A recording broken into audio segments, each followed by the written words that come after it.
Eh bien salut à tous, c'est Gravenilvec pour une nouvelle vidéo et donc aujourd'hui nous allons attaquer une nouvelle série sur la chaîne que vous étiez très nombreux à me demander, dans laquelle je vais vous apprendre pas à pas comment créer votre site web de A à Z. Donc ce tutoriel va s'adresser plutôt aux débutants, aux personnes qui souhaitent se lancer dans la programmation web, mais également on verra plus tard des trucs un peu plus poussés pour les personnes plus expérimentées. Donc, pour créer un site web basique, on va commencer dans ces premiers épisodes à voir deux langages. Donc, le premier se nomme le HTML. Donc, c'est un langage de balise que vous connaissez peut-être, qui va permettre de s'occuper du contenu de notre site. Donc, lorsque vous arrivez sur une page web, comme par exemple mon dashboard de YouTube, vous allez avoir différentes formes de contenu. Par exemple, des boutons, un menu et également du texte, des vidéos, des images, des boutons, etc. Donc, tout ça, ça correspond au contenu du site, c'est fait grâce au HTML. Ensuite, on va utiliser un second langage qui s'appelle le CSS. C'est un langage de feuille du style qui va permettre cette fois-ci de styliser, donc de mettre en forme notre contenu. Donc grâce à lui, vous allez pouvoir ajouter de la couleur à vos boutons, à vos liens, etc. Mais également changer la forme des menus, y apporter une certaine forme au niveau du fond, c'est-à-dire changer la police d'écriture, etc. Donc ces deux langages fonctionnent ensemble, donc si vous êtes débutant, je vous recommande fortement de les apprendre en même temps. Ça va vraiment vous aider et vous allez voir que c'est vraiment quelque chose de très simple. Donc pour développer un site web, on va commencer par télécharger différents prérequis. Alors, vous aurez besoin d'un éditeur de texte pour écrire des lignes de code, bien évidemment. Vous pouvez très bien utiliser le bloc-notes qui est par défaut sur votre ordinateur quand vous créez un document texte, mais je vous recommande quand même d'utiliser un truc un peu mieux, par exemple Sublime Text 3, ou si vous en avez un autre de préférence, par exemple si vous faites du PHP, Cake PHP ou plein d'autres, vous pouvez l'utiliser sans problème.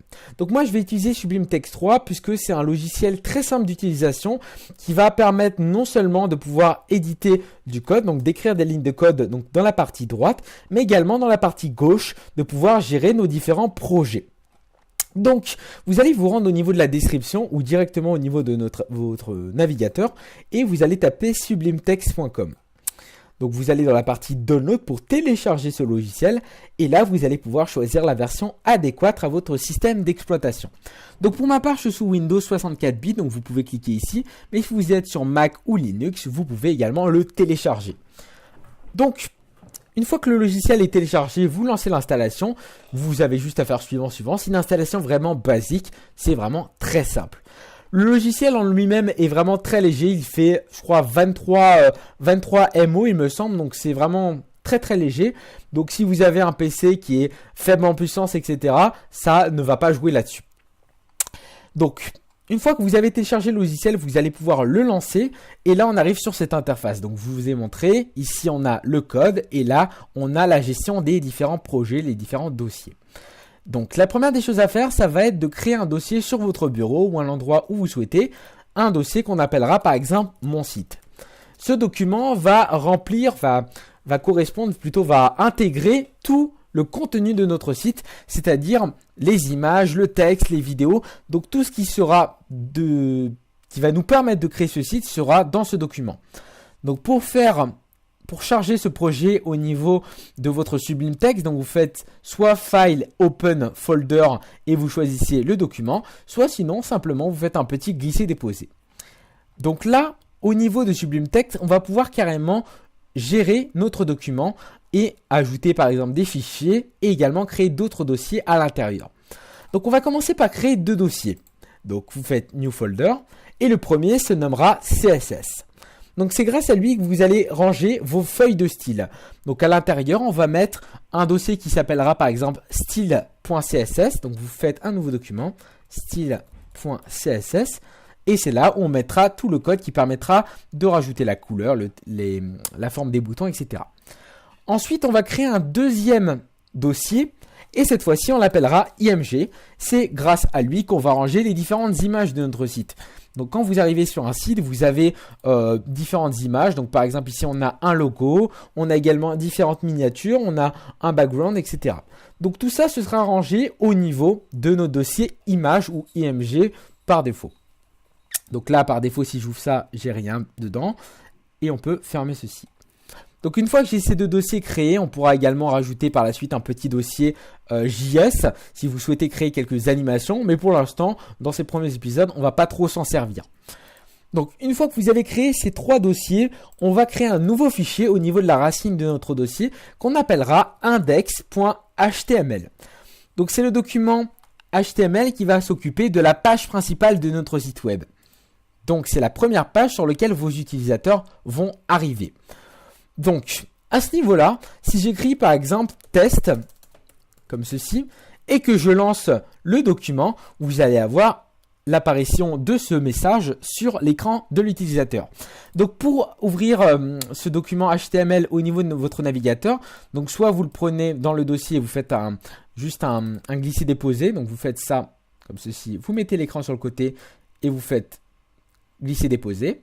Soit sinon, encore plus simple, il vous suffit de vous rendre au niveau de Sublime Text et vous faites clic droit et là, Open in Browser. Donc là, ça va vous ouvrir sur votre navigateur un nouvel onglet et là, on peut voir qu'on a bien notre document. Donc là, vous allez me dire, c'est bien, on peut rajouter du texte, mais comment rajouter des éléments basiques, comment changer le nom de l'onglet, etc. Donc c'est pour ça qu'on va commencer aujourd'hui par voir la structure de base d'une page HTML. Donc le HTML fonctionne sous principe de balises, donc ce sont tout simplement des petits mots-clés comme ceci qui sont entourés par ce qu'on appelle des chevrons. Donc ici on aura par exemple une balise qui s'appelle mot, qui s'ouvre ici. Là on aura du code, donc par exemple texte, un texte. Et là, une fois qu'on a fini notre balise, on peut la fermer avec le même mot précédé d'un slash. Donc voilà le principe de balise qu'on va pouvoir utiliser. On va y revenir plus tard, vous inquiétez pas, mais déjà je voulais vous montrer à quoi ressemble une balise pour pas que vous soyez perdu. Donc pour générer la structure basique d'un document HTML, d'une page HTML, vous allez tout simplement commencer par mettre un petit chevron ouvrant, donc c'est le signe strictement inférieur, et là vous écrivez HTML.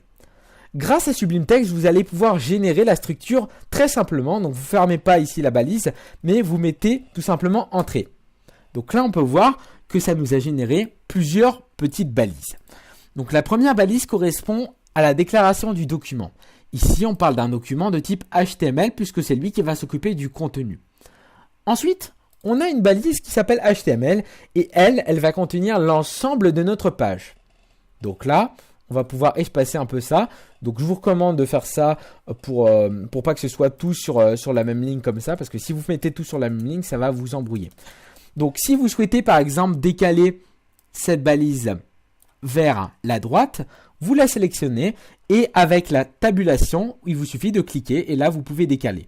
Donc ça c'est plusieurs choses qu'on va pouvoir utiliser quand on va écrire du code pour que ce soit plus rapide pour vous. Donc je tenais à vous le montrer avant. Donc dans cette balise HTML qui s'ouvre ici et qui se ferme à ce niveau-là, on a 2 sous-balises. La première se nomme Head, donc c'est la tête de page, donc c'est grâce à elle qu'on va pouvoir s'occuper de tout ce qui sera globalement interne au site mais sans le voir. Donc ici, vous allez pouvoir ajouter le référencement de votre site web, mais également la liaison avec les feuilles de style, le CSS. Et également ici, on a une balise qui est générée par défaut qui correspond au titre de la page qui sera défini au niveau de notre onglet. Donc si par exemple ici, je mets mon site et que je mets à jour la page, vous allez voir qu'au niveau de l'onglet, j'ai bien mon site qui s'affiche. Donc ça, c'est fait au niveau de la balise Head. Voyons maintenant la deuxième balise, la deuxième sous-balise qui s'appelle la balise Body et qui est l'une des plus importantes puisqu'elle va contenir l'ensemble du contenu. Donc si par exemple je crée un paragraphe, donc pour créer un paragraphe c'est très simple, vous écrivez P, donc c'est une balise P, vous faites entrer et ça va obligatoirement vous la fermer.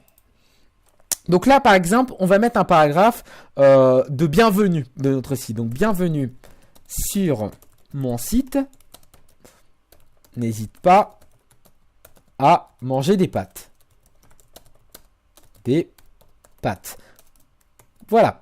Donc ça peut être un message de bienvenue que vous pouvez avoir sur votre site. L'important, pour bien respecter tout ce qui est convention et au niveau de la structuration de la page, si vous voulez que votre site soit bien reconnu par la suite, c'est de mettre une balise paragraphe qui s'ouvre et une balise paragraphe qui se ferme pour indiquer à votre navigateur que c'est ici que le paragraphe s'arrête. Donc si maintenant au niveau navigateur je refresh la page, vous voyez que j'ai bien un petit texte qui s'affiche pour indiquer que l'utilisateur est arrivé sur la page et c'est un message de bienvenue. Mais là vous pouvez voir qu'il y a un petit problème.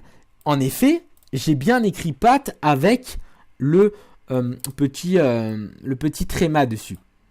Donc Là, ça ne me l'affiche pas puisque il me met AC. Ça correspond à un problème d'encodage.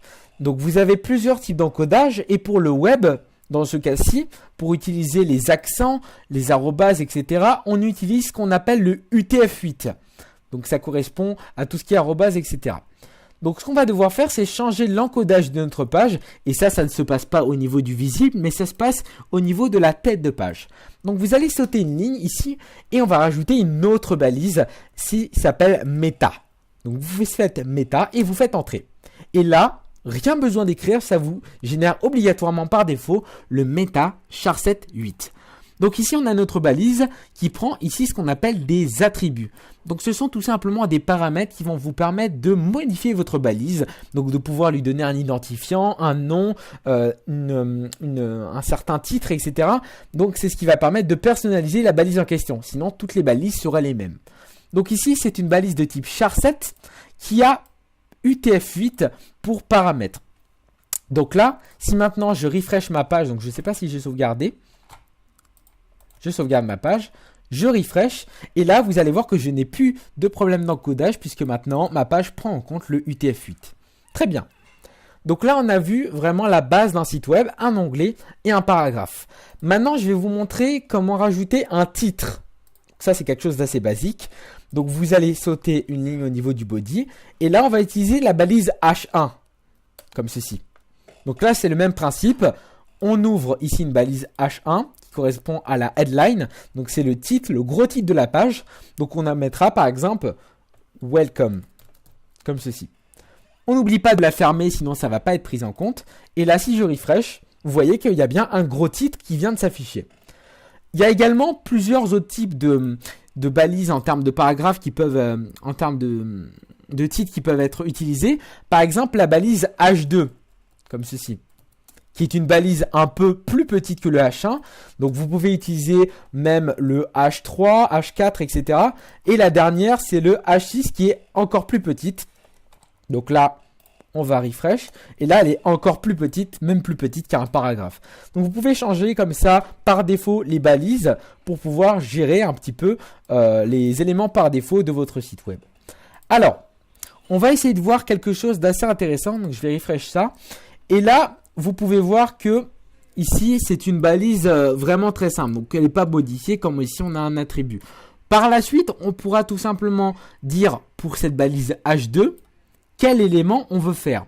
C'est-à-dire, est-ce qu'on veut que cette balise H2 soit en couleur rouge ou elle soit en bleu au contraire. Donc tout ça, on va pouvoir le définir par la suite.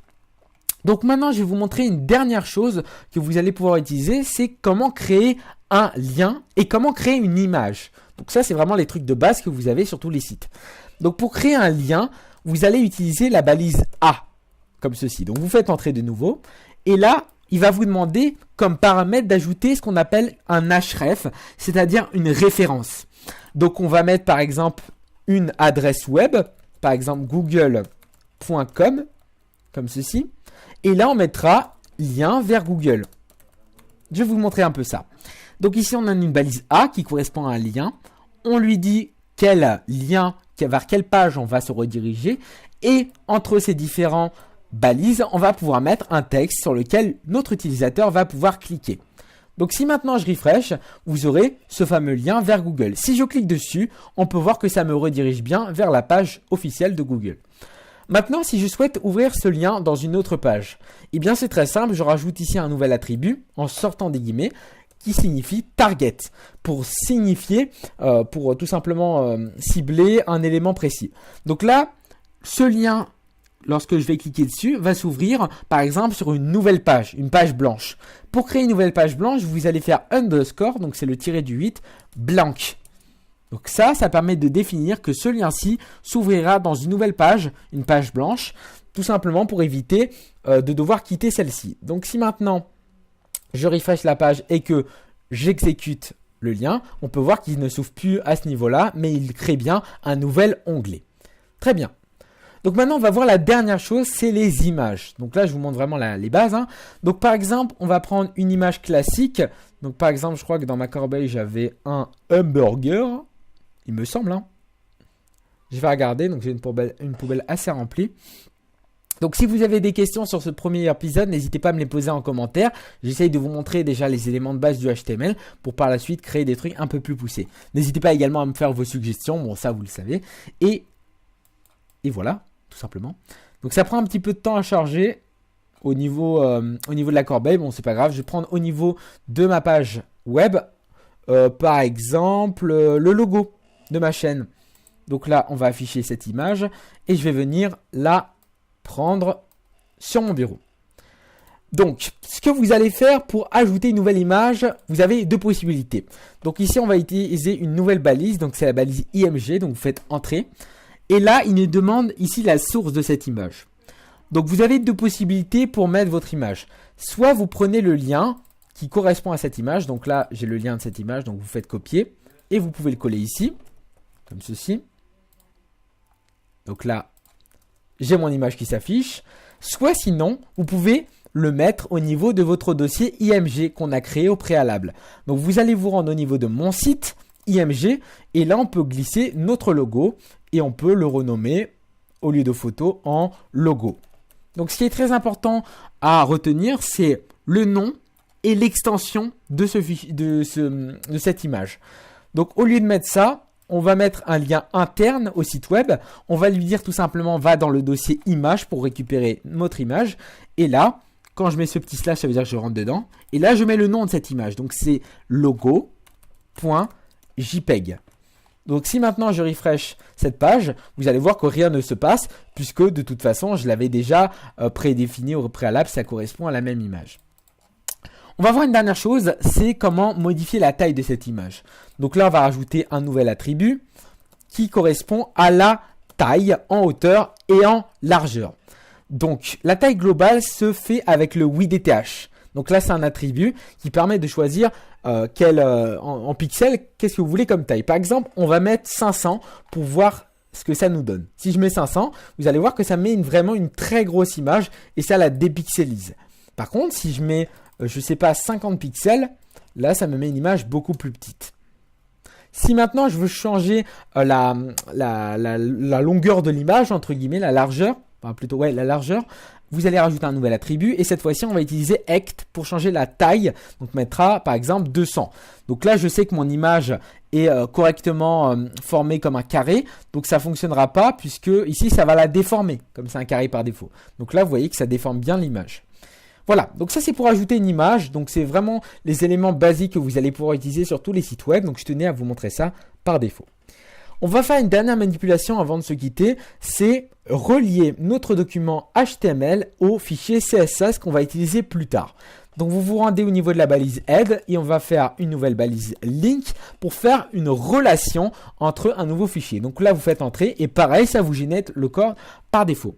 Donc ici, on a l'attribut relation qui définit quel est le type de relation. Donc là, on lui dit que notre index.html va être relié à une feuille de style. Ensuite, on définit qu'est-ce que c'est comme type de document, donc un texte CSS, donc un point CSS. Et enfin, on a comme tout à l'heure ici la référence qui correspond au chemin qui va permettre d'accéder à ce fichier. Donc là, on lui dit rentre dans le dossier CSS. Et puis, quand tu es dans le dossier CSS, tu me prends le document styles.css. Donc si maintenant je refresh, vous voyez que ça ne change rien puisque par défaut, on n'a rien mis dans notre dossier CSS. Donc on commencera à voir ça dans la prochaine vidéo. Pour l'instant, je voulais vous montrer vraiment les bases pour que tout le monde commence sur quelque chose de stable. Donc voilà, je pense que j'ai tout dit. N'hésitez pas en tout cas à me poser vos questions sur ces premières notions. Et puis à vous abonner à la chaîne si ce n'est pas déjà fait. On est 4000, donc je vous remercie énormément. J'ai prévu de faire une vidéo bientôt. Et si je ne la fais pas, ce sera pour un autre cap. Voilà. Donc n'hésitez pas à liker la vidéo, à la commenter, à vous abonner à la chaîne. C'était Gravenilvec pour ce premier épisode de création de site web. Moi je vous dis à plus pour de prochaines vidéos. Ciao à tous, à la prochaine.